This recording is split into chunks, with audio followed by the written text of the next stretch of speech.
welcome everyone, welcome. Thank you so much for coming out tonight.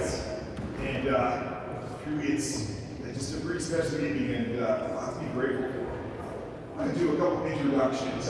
First of all, I'm Matt. I'm the pastor here, most of Redeemer. I feel like I'm one of the luckiest guys in the church because I'm blessed that I'm able to serve and minister with such amazing, loving, faithful, and grateful people. So I truly feel every day that I'm just one of the most lucky and blessed people who serve in our beloved church. So tonight, my wonderful task is a task of introduction. Kaya Oaks. Kaya is a contributing writer for American Media. She teaches writing at the University of California, Berkeley. She's the author of 5 books, right? 5 books, Radical Reinvention and Unlikely Return to the Catholic Church. The Nuns Are All Right. N-O-N-E-S, the whole story of the nuns and the nuns, right? So let's see, the 3rd book is Slanted and Enchanted, The Evolution of Hippie Culture. She's also an author of a collection of poetry called Telegraph, and she received the Transcontinental Poetry Prize from Pavement Saw Press for this book. And her latest book is The Defiant Middle. Now, my understanding is that Kai's not teaching. She's a freelance writer. She's a Grove Talk speaker at Cal Shakes. She's a dedicated baker, an advocate for independent media, and as her website says, a very voracious reader. Welcome, Kaya, and thank you. Thank you so much.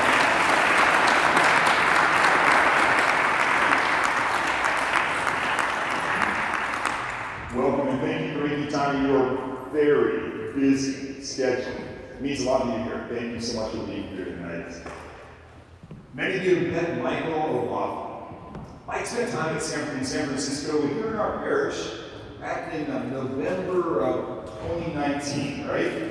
In a way, it seems the passage of time has been so strange. It seems in many ways so long ago. But just 2.5 or so years, Mike was here while producing his podcast for the Jesuit publication America.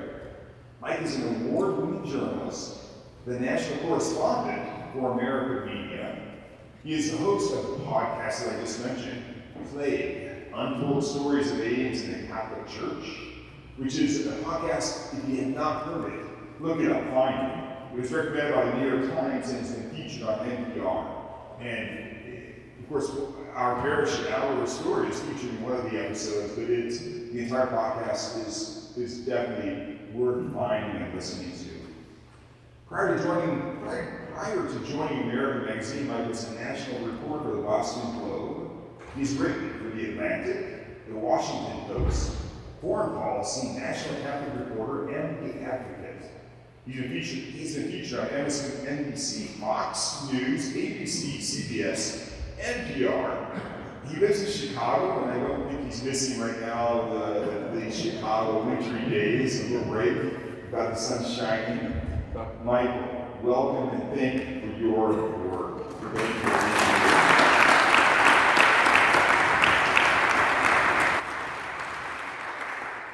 Yes, Michael, thank you for your work, your amazing book, which we are here to celebrate and to discuss tonight. Kaya will kind of lead us in a discussion and conversation. Kaya and Michael will certainly invite all of us to be a part of the conversation. So my thanks for your amazing work. Hidden Mercy, AIDS, Catholic, and the untold stories of compassion in the face of fear. Yes, please join me in welcoming both Michael and Kaya. Welcome.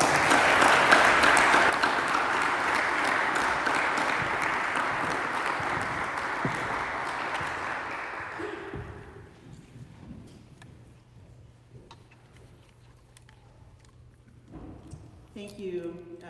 Can you hear me okay? Wonderful. It's nice to be back at Holy Redeemer. I live in Oakland and I love to come over here and worship with you when I'm able to get up early enough to get over into the city on a Sunday. And I know you're all familiar with my friend and colleague, Mike. And I thought tonight, before we start our conversation, I asked if he would read a little bit from the book to kind of set the tone. So do you have something that you picked out?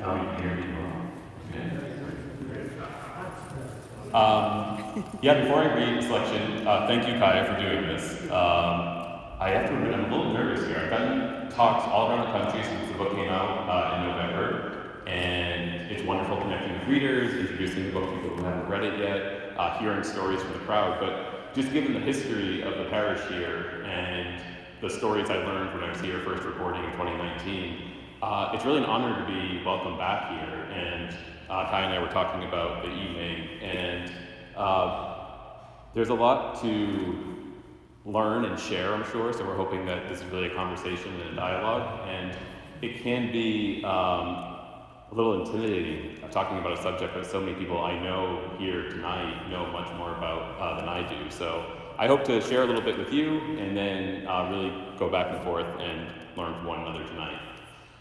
So I will read a selection. I haven't done this yet before, so I feel like it moves me into a new level of author, reading a part of my book at a book talk, so thank you for the invitation to do this. And just to set it up a little bit, this is from the chapter about Most Holy Redeemer here in San Francisco. I'm writing about the history of the parish. Some individuals are here tonight who I write about in the book. Thank you for coming. And at the end of the chapter here, and I'm writing about a piece of artwork that one of the priests I profile in the book, Father William Nichols, had created to commemorate people with HIV and AIDS, and how I had just seen a copy here in the parish during my tour back in 2019. Inside the church, Father Donald Godfrey, a Jesuit priest with deep connections to the parish, gave me a tour of the sanctuary. By the entry was a table covered in old photographs, in All Souls Day remembrance. My guide stopped and pointed at the photos of several gay men who had died from AIDS, some of them decades earlier. But each November, parishioners display the photos, intent on keeping the memories of their loved ones alive. We walk on to a side chapel filled with candles in the colors of a rainbow. A plaque pointed to an icon that Archbishop Quinn presented to the parish in 1995, the year AIDS death reached an all-time high in the United States. At that point, nearly 320,000 Americans had died from AIDS, which that year was the leading cause of death among people ages 25 to 44. The image shows Mary cradling the baby Jesus, who holds a candle in his hands. The icon is a copy of the one created by Father Bill McNichols, the same image that stands in St. Francis Xavier back in New York. My journey to understand this part of the church's history had now taken me across an entire continent, and Father Bill McNichols' art accompanied me along the way. There was one more item I wanted to see, so we left the side chapel and walked to a stained glass window in the center of the sanctuary. Below it was a scroll with text written in deep red ink. The scroll lists the names of parishioners who had died, many from AIDS, young people who worshipped and grieved in this very space. The scroll is prominently displayed, easily accessible by anyone who worships here today. It is clearly an important memento for the parish. I couldn't help but think of the hidden memorial I'd seen back in New York, tucked away up in a choir loft. This memorial offered such a contrast, flanked by a sizable bouquet of fresh yellow lilies and orange daisies. As I thought of the many gay men who had helped mold Most Holy Redeemer into a place that supported gay Catholics and their loved ones, I said a quiet prayer, thanking them for their struggle and wishing more of them had survived to see the progress. Thank you so much. For those of you who haven't read Mike's book yet, and for those of you who have, I really love the way that you capture moments like that you kind of zoom in on artifacts a lot. That's one of the reoccurring themes in the book, is objects and art and flyers, and how these pieces of history are kind of important to hold on to now before they disappear. So one of the threads that runs through the book is that for younger LGBTQ Catholics don't know some of this history because there wasn't a book like this before now. I have read Father Godfrey's book on this church, which is also a wonderful book. But I think one thing your book does is it makes it very clear how urgent it is that somebody starts to capture these stories before they disappear. So I was wondering if you could talk about how that sense of wanting to tell these stories led you to make the podcast, and then how that led to the book. Yeah, you're exactly right. Part of my motivation for writing the book was, as a reporter at this Jesuit magazine, America, that Father Matt mentioned, I've been writing a lot about LGBT issues in the Catholic Church, and most of it was driven by the news cycle. I started writing at a moment when civil rights advances for the LGBT community were really heating up, making progress around the country. There was a sort of intense debate about same-sex marriage a few years later, and I was sort of writing about what did Catholics think about this, what were bishops saying, what were individual Catholics, and it was my job to do that, so I did it. But I also had this personal motivation because as a gay Catholic myself, I was kind of exploring what does it mean to be a member of an institution that isn't always welcoming. And I was connecting with other LGBT Catholics to kind of ask those questions and process it myself. And it felt pretty isolating at times because I didn't feel like I had a path. I didn't know how others had walked this similar journey. And I was talking to this with a priest friend one night and sharing some of these concerns, and he told me that as a young priest, he had started a HIV and AIDS support group on a Catholic college campus in Toronto, and he had heard that the community was being affected by the HIV and AIDS crisis, and there wasn't a lot of spiritual resources available. And he offered the space of the Catholic Catholic chapel on campus. And he was telling me how the bishop was not happy with this because he thought it sent a signal that the church was maybe supporting the gay community and asked him to shut it down. My friend refused, and ultimately the group thrived. And I was really moved by that because I had known my friend for a while, but I hadn't known about this period in his ministry. And he suggested that I might want to explore that time, the 80s and 90s, look at how LGBT Catholics found themselves caught in the middle of this sort of struggle between the gay activist world and the institutional church, which was really making life hard for the LGBT Catholic community, hard for people living with HIV and AIDS. He thought there might be some wisdom from that time period for me. And for the next several years, I reached out to people who lived and worked through that time. I spent time in archives sort of digging up old news stories, figuring out who was still around, who would be willing to share their stories with me. And the result was this incredible outflow of generosity from individuals who maybe hadn't thought about these stories in decades, a very painful time, but were willing to share their stories with me when I asked. People who wanted to talk about loved ones who had passed away, the lessons they learned from that time. And we were able to put it into this podcast and share it with the world, where people, some of whom are here tonight, told their story in a very intimate way and connected with listeners. And we took that material and I produced this book, Hidden Mercy. And I have to say, collecting these stories became almost an obsession for me because the time was running out. There was a review of the book in Gawker, of all places, a very positive review, but noted that any book about HIV and AIDS will have some gaps because of the number of people who died from AIDS-related complications in the 80s and 90s, and that's a reality. I couldn't interview those people, so I relied on memories of loved ones. But at the same time, we're moving 30, 40 years now from the height of the epidemic, and if we don't capture these stories now, I'm afraid they'll be lost. So this has been my motivation to kind of mine this time for wisdom and insight and make sure that we get them down on paper and shared with younger generations. I got that very clearly from the book. You know, that's one of the messages of the book is let's tell these stories now. And also while people are who knew people who are no longer here are still alive, so that they can tell other people's stories. You mentioned before being a gay Catholic who works in Catholic media. I write a lot about feminism in the church and women in the church, and we also often don't feel very welcome in some parishes. So, not this one, but I was wondering about obstacles that you faced, because I think one of the things that you and I have talked about is, sometimes it's hard to pitch a story or find a publisher for a book, or find somebody who wants to do your podcast or something. So I was wondering if you could talk about that a little bit. What were some of the things that you had to overcome in order to get this book written? Aside from the rejection of every major publisher over the course of 2 years before I broadly going to take a chance. So there were those obstacles.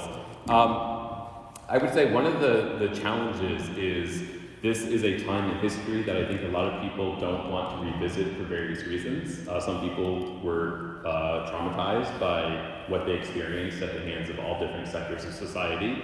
Other people simply don't want to relive that pain. But there was also this interesting challenge that Father Bill Nichols, the priest in the book I write about, he thinks a lot of people are still ashamed at how they acted at that time, and that if they were given the opportunity to do it over, they would make very different decisions. So I think there was some hesitation for people, from people to talk about this time, because it wasn't just the institutional church that made life difficult. It was seemingly every sector of society that wanted nothing to do with this. So kind of inviting people to share their stories with me, letting them know that I plan to respect and honor how they told me their stories and help get them out. That was a little bit of a challenge. And with one character in particular, this Catholic nun named Sister Carol, who she called herself a small town nun in southern Illinois. I think we'll get into her story a little bit, but she literally had packed away all this material from her life in boxes decades ago. And when I called her out of the blue and said, will you tell me about sort of this incredibly traumatizing, intense period of your life, she hesitated, like, who are you? Why do you want to know this stuff? So really it was connecting with people, but then making them feel comfortable, especially if they weren't used to telling or sharing these stories with strangers. Yeah, that can be a real gift too. In some ways, it's, as we're both journalists now, that it can be hard to get people to open up, but then there's that moment when you think that you're done, and then they just start telling a whole nother story, and that's always where the really important stuff happens. But I think you're very respectful throughout the book, and I also love all the characters in your book. I mean, they're real people, but they come across as characters in the sense that they're three-dimensional, and Sister Carol's one of them. When we meet someone like that, it sort of opens doors to other people, and you mentioned your friend opened doors for you. So how did you end up, who was the person who opened the door of Holy Redeemer, and what led you here? That's a good question. I'll admit that I knew that question was coming, so I've been thinking about it the last few days, and we planned. We did our homework. I don't have a great answer though. I will say this, and I write about this in the book. Visiting Most Holy Redeemer had been on sort of my gay Catholic pilgrimage bucket list of sorts. And I had been to San Francisco many times over the years for work, but I had never had an opportunity to visit the parish. It just didn't work out. So when I finally had the resources and time to devote to this project, I was insistent that this parish would be part of it.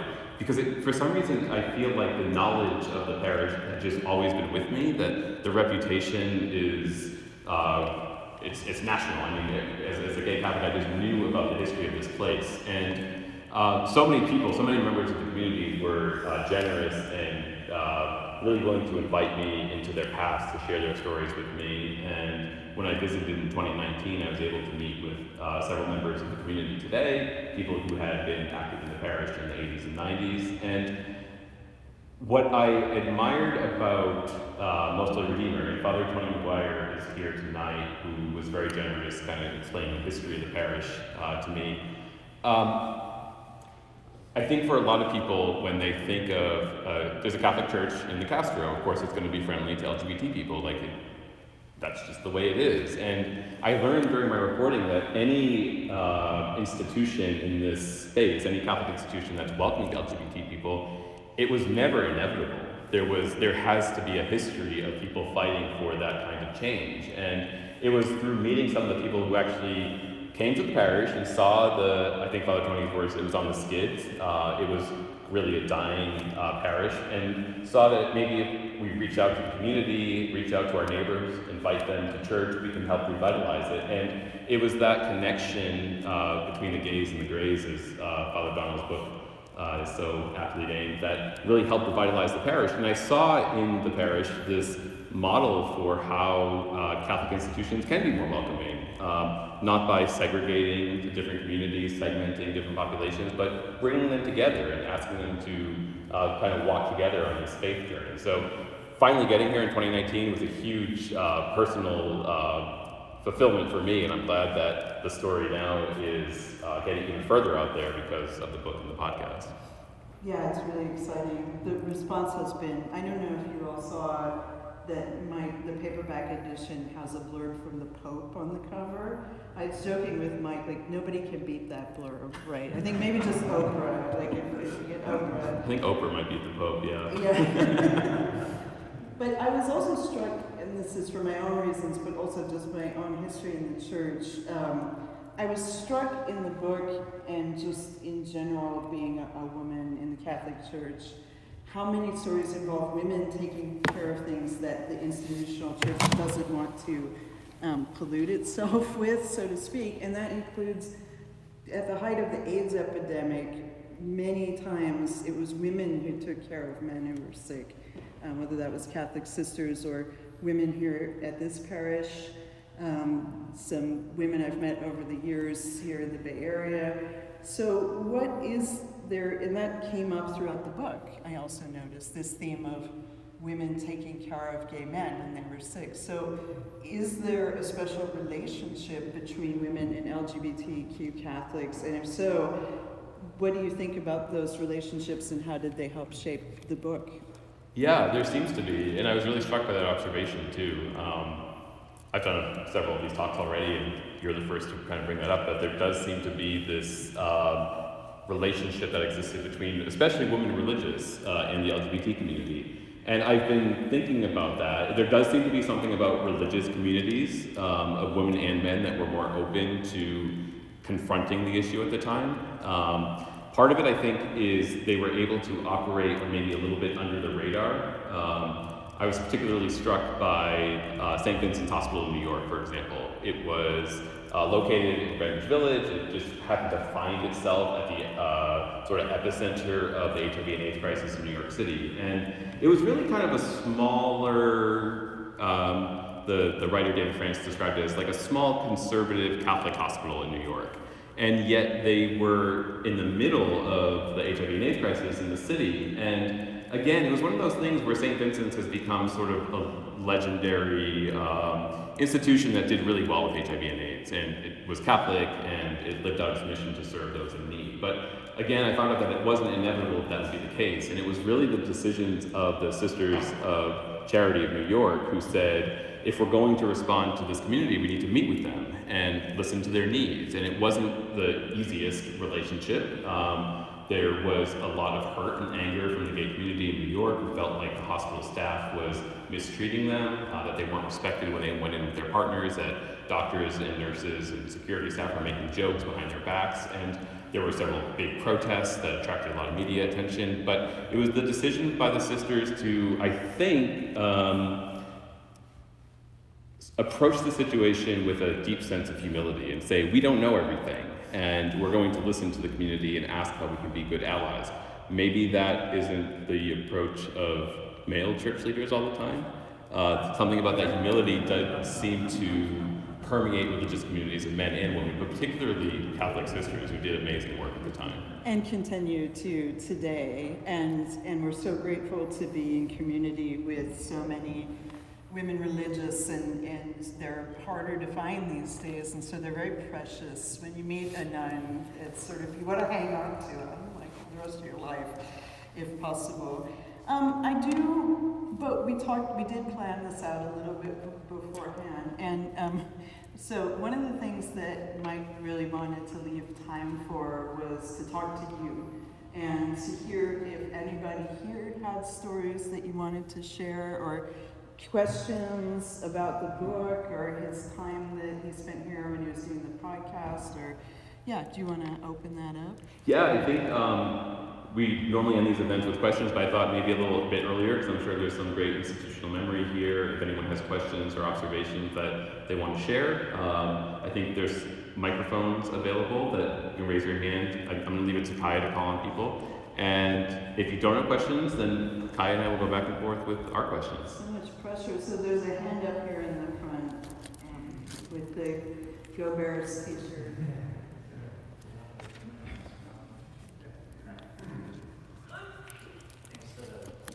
Thanks for the Go Bears and all that work for them. I guess my question for you is, first of all, let me start off by saying I'm a gay ally, but I love hearing about the book, and I guess my question for you is, how did you survive, or I guess how did you live with yourself being a gay Catholic? Because I guess the reason I'm asking is because I remember hearing stories about this place. Like, I've never been here before, but I remember hearing stories about this place when it was like a sanctuary place for folks to go to when AIDS was really bad in San Francisco, and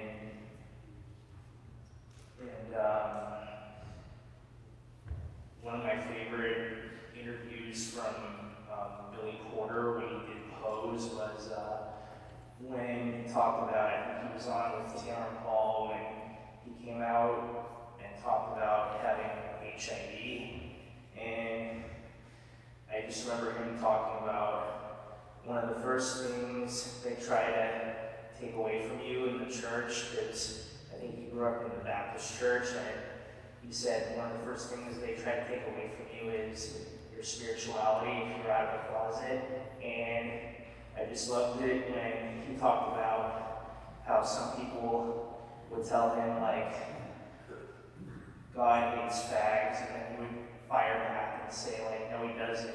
Just stop it, because we're here and we're not going anywhere, so you should just sit in it. And there's one episode of Pose where this character basically confronts his minister for him having HIV and for being a gay part of the church.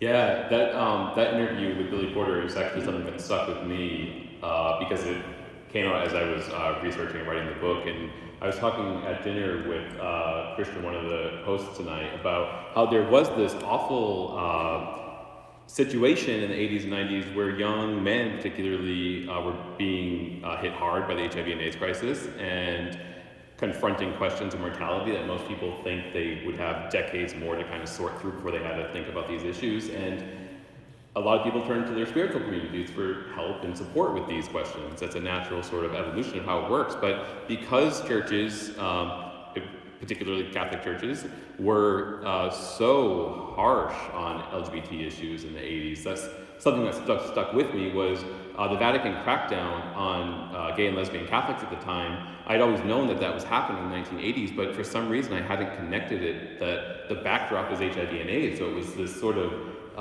particularly cruel approach. And as a result, many people did feel cut off from their faith communities. And that's why places like Most Holy Redeemer, different parishes I write about in the book were so important, because if you did want some spiritual support or guidance, understandable if you didn't because of the institutional prejudice, but if you did, it was so important that these places were sanctuaries. So it's been encouraging to me as I continue to write about LGBT issues in the church, live it out in my own life, that I do feel like I have some role models now who I learned about through this work who had made that work in the past, and their lessons continue to inspire me, and I'm grateful that they're getting out there now to younger people as well. Thank you. There's someone right behind you there with the burgundy. Hi, Michael. I'm really glad that you're here tonight and telling this story. Sarah Shulman recently published a book called, what was the name of that book? I know, I can see the book cover, but I can't remember the title either. Let the Record Show. Let the Record Show, thank you. And in that book, which I listened to for 27 hours of audio, which was a real ordeal, but also, reliving some pretty painful realities. At one point she talks about, by the way, I think it's a great companion book to yours. And one of the reasons why it's a good companion book is she talked about it at one point when she was attending some of the meetings, ACT UP meetings in New York. She said that probably 50 to 60% of the people in the meeting were Catholics. Yeah. That's extraordinary. That stunned me in one sense.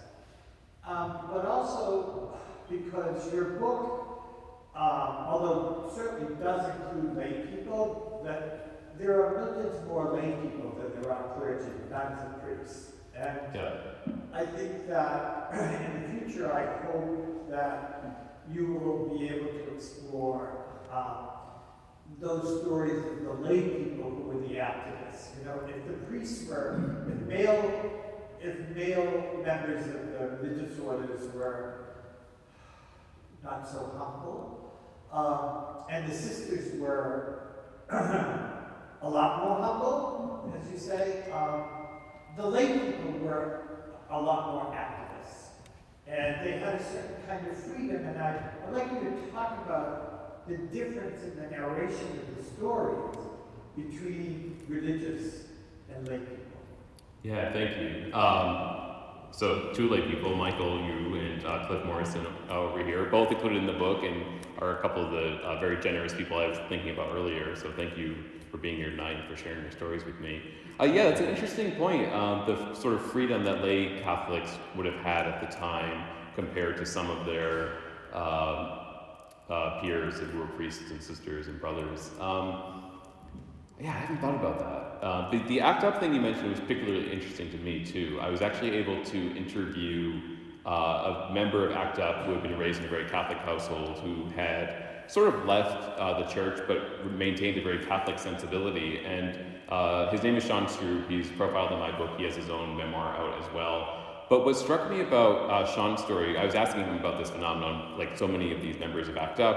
I'm sure most people here know what ACT UP is, the radical protest group that was fighting on behalf of people with HIV and AIDS in the 80s, targeting the Catholic Church in many instances. But I asked Sean, like, what was that dynamic like? And he told me that he was incredibly angry at the church, like a lot of lay Catholics or former Catholics were. But at the same time, he credits his Catholicism with instilling in him this drive for social justice. So he said it was a very conflicting time. He supported taking on the church in protests, but he did feel like he owed something to his faith, which I thought was interesting, even if it came out in an angry way at the time because he had lost his partner to AIDS and he felt like the church was really trying to undermine public health campaigns that could have saved his partner, he thought. So there is this dynamic where there was a lot of anger in the LGBT Catholic community, and it played out in different ways. One is like Sean. Another is Catholics who joined groups like Dignity, which were protesting the church, pushing for change from the inside. And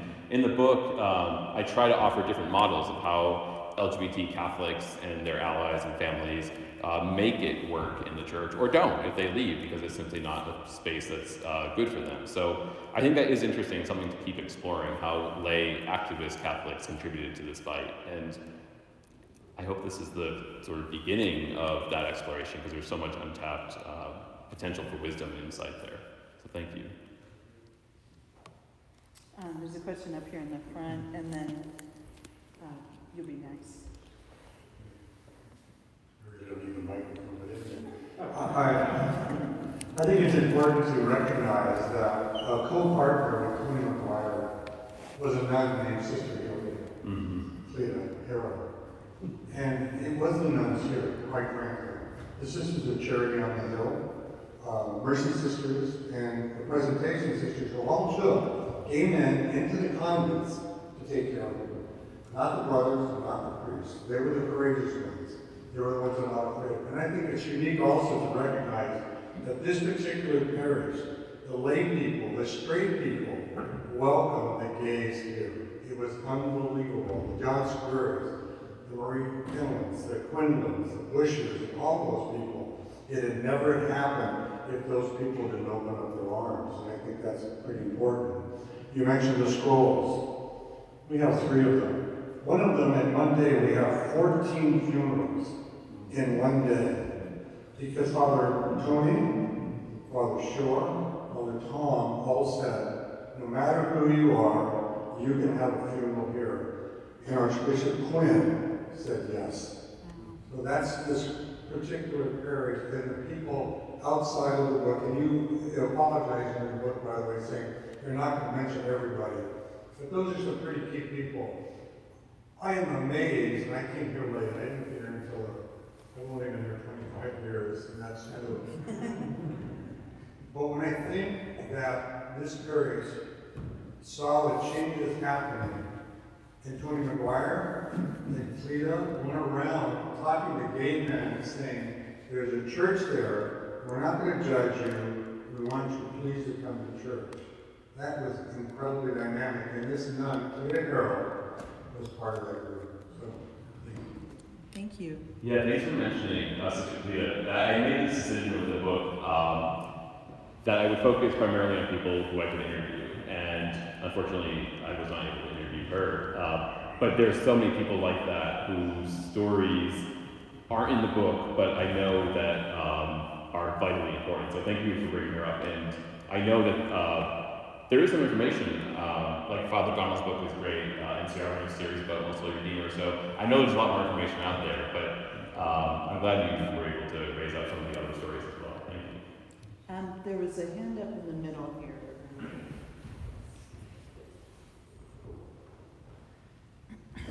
First off, thank you so much for your work. And my husband and I were listening to your podcast as we were driving across the country 2 summers ago, and it blew us away. It was really powerful, so thank you for that. I wanted to bring up and ask you about, to expound a little bit on 2 things you mentioned at the beginning of this evening, having to do with shame and specifically, so I came out in 1983. I was actually in seminary in the East Coast, and that was, of course, just as the AIDS epidemic was just taking off. Nobody knew how it spread and what exactly it was, and so what happened was, and the second thing I wanted to ask was about trauma. So what happened was that for people of my age coming out at the time, we equated sex with death. And that was pretty radical thing to digest. And then having grown up myself in a fundamentalist household and being in a seminary, that added piece of how the church viewed homosexuality was extremely heavy and traumatic.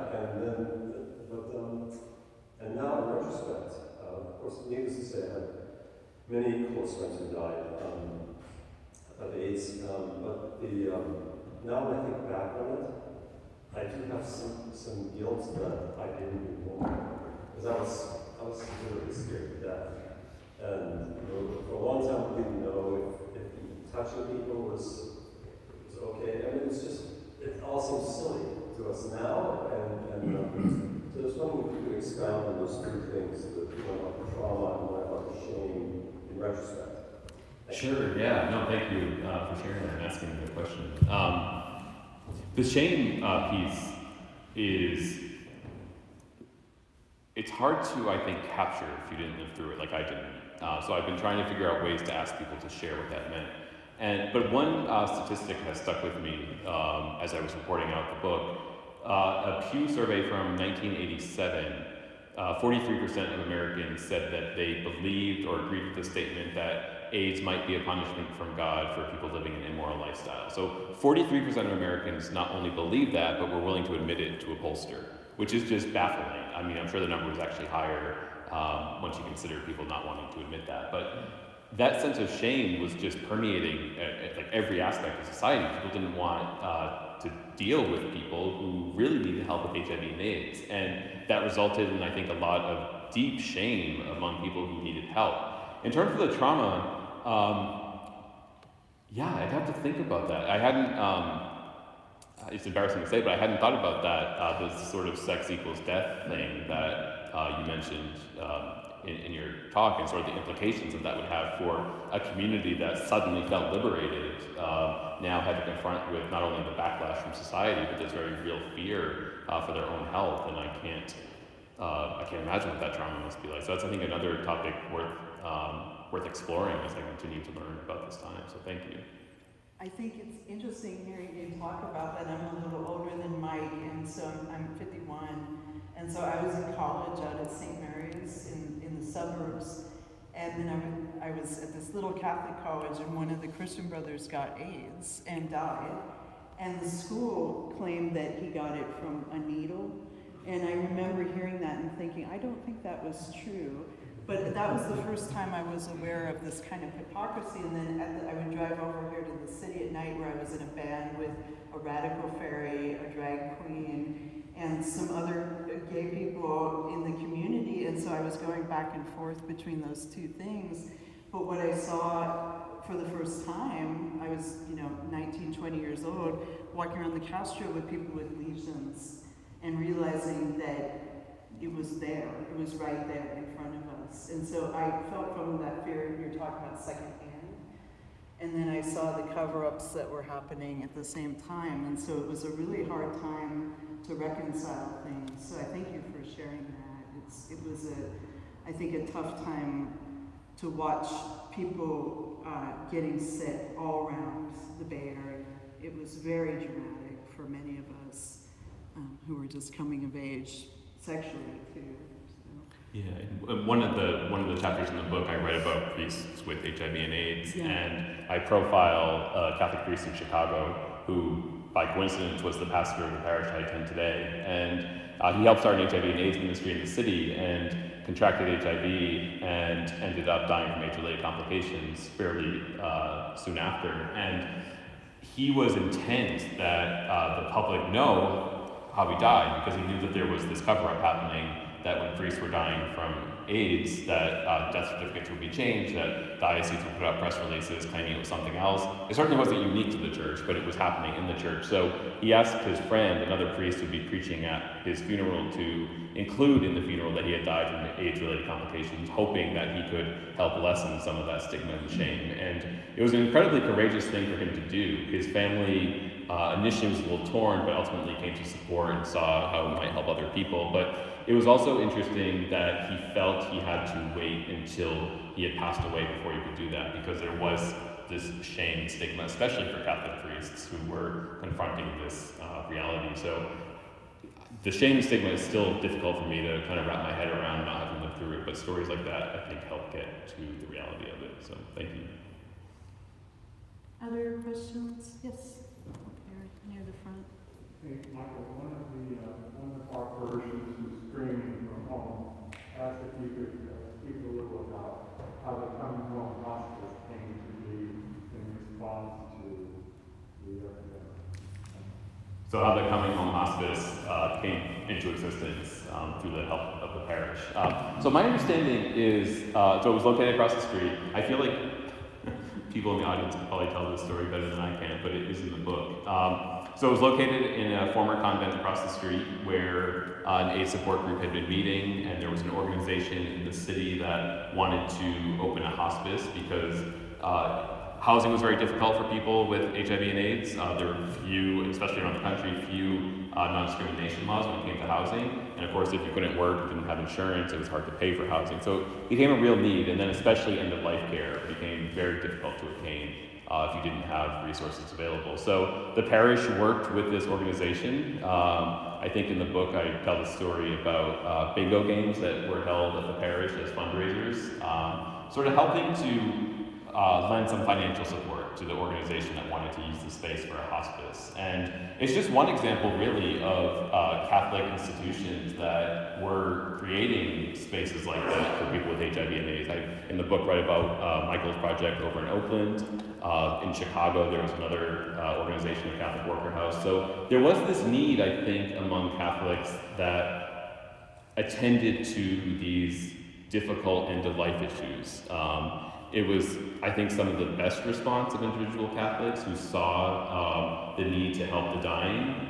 It was also a criticism that was well and good, but the church should be helping people to live as well. So it was sort of this interesting dynamic where I think Catholics did do some good work in this area, but that was kind of undermined a little bit by some of the political positions of some church leaders at the time. But Coming Home Hospice was a great example, I think, of a Catholic organization, in this case a parish, partnering with another organization to help bring about some substantial resources in the city.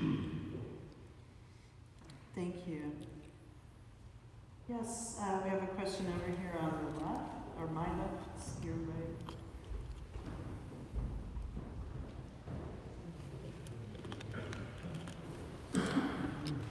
I just wanted to mention, yesterday in my mail slot, 2 magazines came. One, America, which many of you may know as the Jesuit magazine from New York, and then a tablet from London, the Catholic magazine. And your book was reviewed in both of them.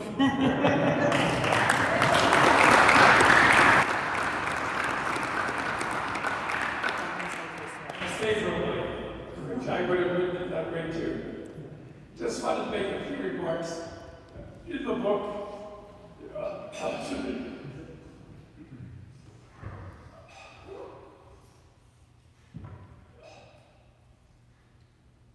your reference Archbishop Quinn. He was a great supporter. I always remember the first time he came to say Mass here was at the end of the first 40 hours devotion. And he was very laundered in his approach.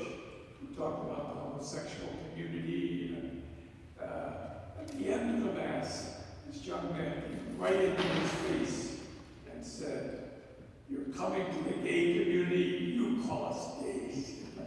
Well, we had to go over for breakfast after it. It was like a silent meal beside him. We were so stunned by him. But as time went on, he really grew closer and closer to the community and was always present at the right time. It visited many people in different ways. So I also noticed Cliff Morrison is here, and as we were speaking, it reminds me that in the beginning there was great nervousness about the spread of the disease. I mean, nobody knew.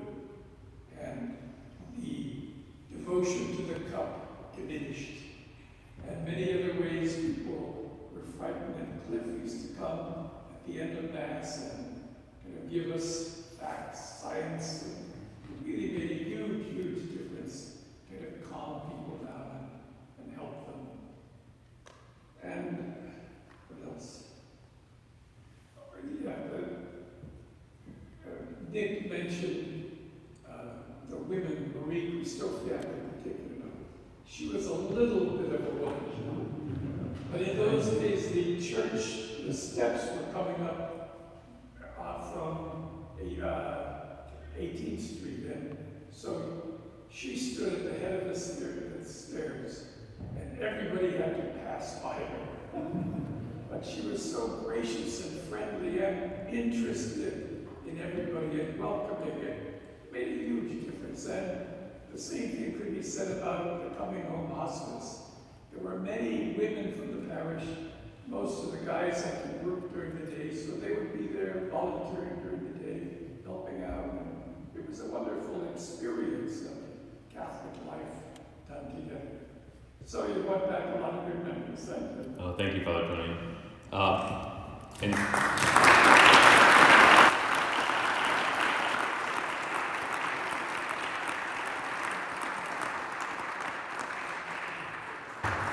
And thank you, Cliff. I got to know Cliff's story through 5B, Cliff's work at San Francisco General, setting up HIV and AIDS services there. So if you haven't had a chance, I would recommend that in addition to the book as well. So thank you for being here. Isn't it fascinating to hear about an archbishop who treated this community like that? It's just, yeah, no comment. Anyway, so are there other questions for Mike? Or yes, here in the middle again.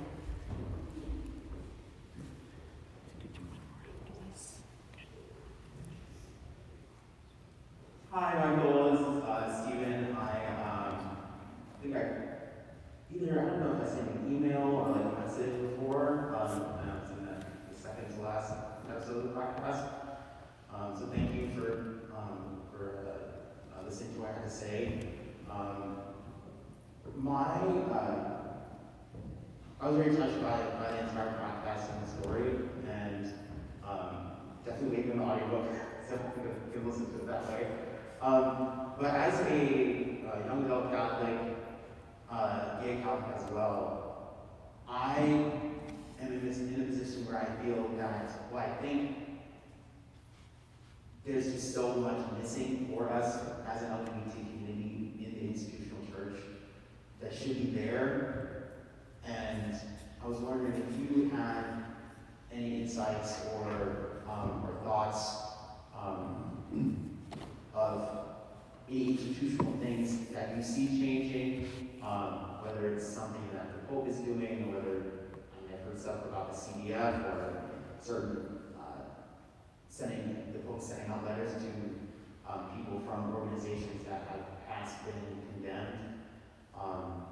But I just wanted to see if you have any insights onto some things that you're seeing missing, or where you think the continuation of a place for LGBT Catholics is in the church, and what you can, or what I can do as a young adult. This is gay Catholic just trying to be normal in this church, so thanks.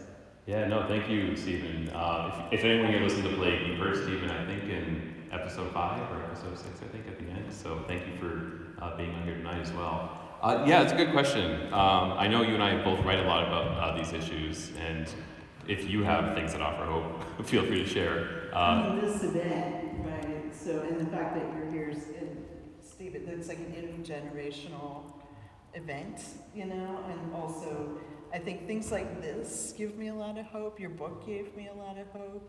Meeting people when I'm despair of the church as an institution, I turn to my gay friends in the church for hope, because if you can hang out here, then I can hang out here.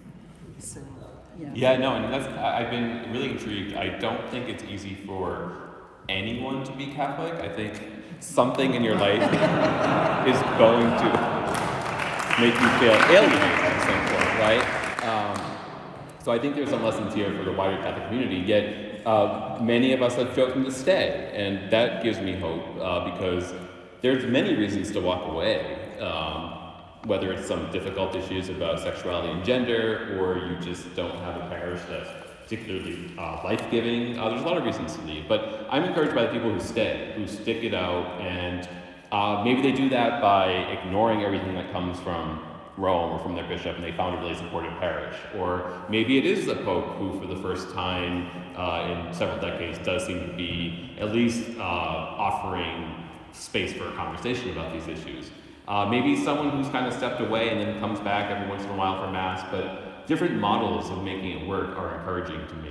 And I think Kaya hit on something that's been really meaningful for me, is these intergenerational connections I've been able to make through my reporting. And I know not everyone can call up a stranger and say, I'm a reporter, but you kind of share your story with me for the next several weeks. But I've been fortunate that I can do that, and I've been really blessed by the opportunity to meet people who struggled with this question about identity and membership in the institution for decades and decades, and then have offered me their friendship, their insight and guidance. And I think doing that, forming relationships with individuals who have made it work, is the most encouraging way I can see anyone who struggles with the church to really remain part of the institution. But certainly the welcome I've received from Brother Matt and the pastoral council here is hugely inspiring to me as someone who has struggled at times with remaining in the institution. Welcomes like that are particularly meaningful. So thank you for everyone here who shared your story with me, and for the welcome from the community tonight as well. Mm-hmm. Yeah, and I think also just my advice would be to tell people who you are, you know, be proud of who you are. You're a jewel and you're important to the church because of who you are. And so when I meet young Catholics who are struggling and feeling alienated, I just say, you know, be proud of who you are and bring your whole self to the church. Don't leave parts behind you. So, we have time for about one more question, and then I believe, and over here, and then you're going to sign books? I'll sign books over here, and I'll stick around and chat with folks if you want to come say hi. And he's happy to stay and talk, and so, yeah, so we'll wrap up with one last question. Okay, well, first I'll thank you for being here. I think I can consider myself someone who can benefit from hearing, firsthand accounts from the people who experience the fight during the AIDS crisis. And so, like you said, there is a finite amount of time for us to be able to hear these primary, accounts from a primary source. In the interviews you conducted with people who, whether clergy or lay people, was there a message that you think, they would like to communicate to a younger generation of gay Catholics or LGBTQ Catholics that they would like to, for people of my generation who obviously weren't around to experience it, for us to take away from the struggles that they went through during that period? Sure, yeah. A couple things come to mind.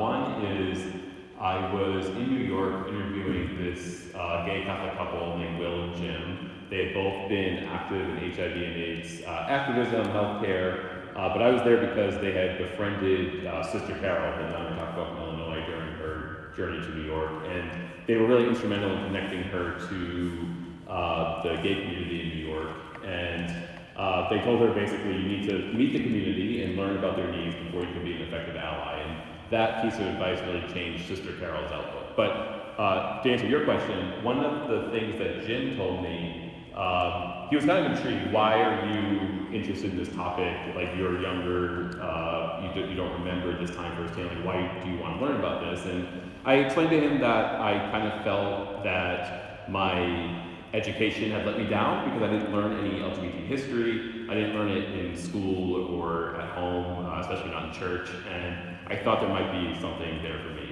And he kind of thought for a minute and basically said he agreed with that, and that if LGBT people don't know their history, they don't really know what their identity is. And that stuck with me, that this idea that knowing history is not only important just to know facts, but it helps us understand our identity. And especially as LGBT people in the church, there's a lot of history here, it's just we don't learn about it. So I think that is the lesson that stuck with me the most. Learning this history, capturing this history, passing it on, that's an invaluable project that I think we need to undertake and take more seriously.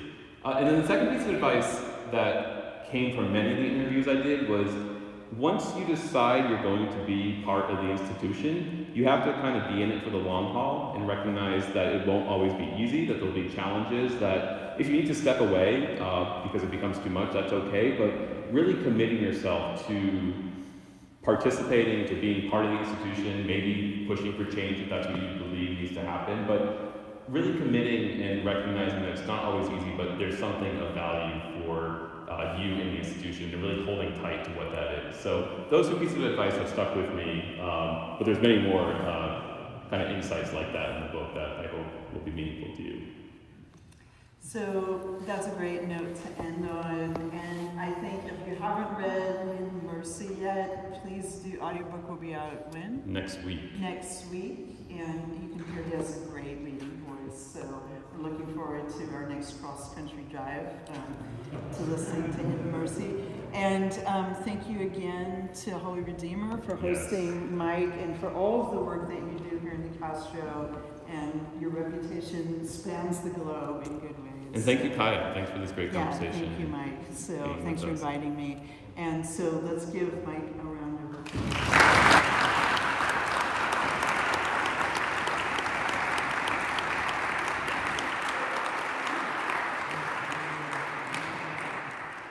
Indeed, Michael, thank you so much for being here and being a part of the conversation. Pope Francis calls us to this encounter, this cultural encounter.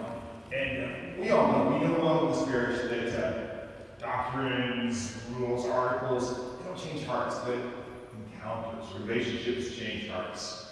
We have a relationship with our Archbishop, and And it is an interesting relationship. And he says it well. And he comes here and he says, we may not always see eye to eye, but we can meet heart to heart. Encounter changes lives and encounters change hearts. And so thank you both of you for sharing your stories, sharing your lives, and sharing time with us. Thank you so much. Thank you.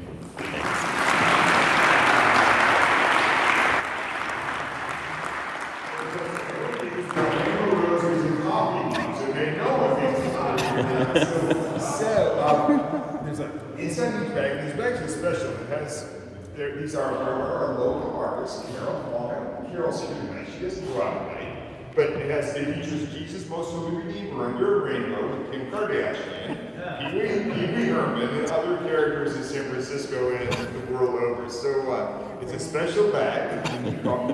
What kind of artwork? A rainbow rosary and an NHR coffee mug inside. Just little tokens. Thank you. Thank you for being here. Thank you so much. Thank you.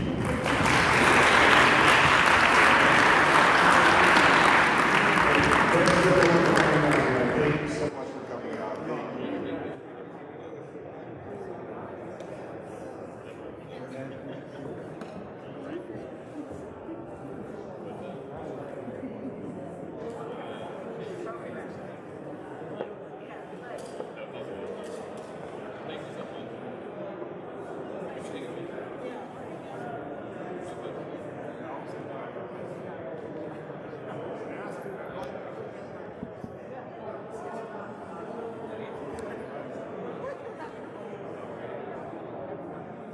Stay well, good seeing you. Jimmy, how are you? I'm well.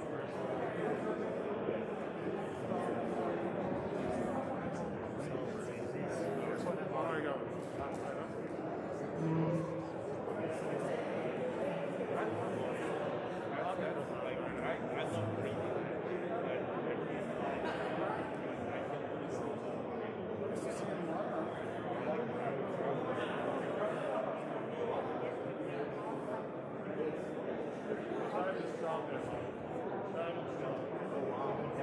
Yeah, no, you seem to be very complex. I didn't think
this.